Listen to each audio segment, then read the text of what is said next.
मुद्दा जर पाहायला गेला तर सामायिक खातदारामध्ये जर तुम्हाला सामायिकचं अनुदान जर मिळालेलं असेल तर तुम्हाला वैयक्तिकचं अनुदान मिळणार नाही. तुम्ही कारण तिथे एक चूक काय केली आहे, कारण तुम्ही सामायिकमध्येही तुमच्याच नावाचा स्टॅम्प दिलात, तुमचेच आधार कार्ड बँक पासबुक दिलात आणि तुमचं वैयक्तिक खातदाराचेही तुमचं आधार कार्ड आणि बँक पासबुक दिलात.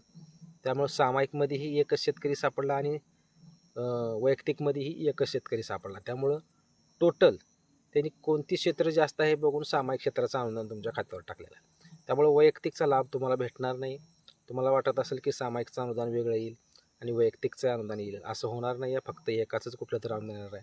तुम्ही एक चूक केली त्यामध्ये, तुम्ही सामायिकचा स्टॅम्प देत असताना तुमच्या नावे न देता तुमच्या खाली जी नावं आहेत उर्वरित त्यांच्या नावे जर स्टॅम्प दिला असता, त्यांचे नावं जर Aadhaar card bank passbook farmer I D त्यांची जर दिली असती तर ते अनुदान त्यांच्या खात्यावर पडलं असतं आणि वैयक्तिक अनुदान तुमच्या खात्यावर पडलं असतं आणि तुम्हाला लाभ झाला असता. कारण ते सामायिकमधचं अनुदान आलं असतं किंवा वैयक्तिकचंही आलं असतं. त्यामुळे तुम्हाला ही दोन्हीही लाभ मिळू शकले असते.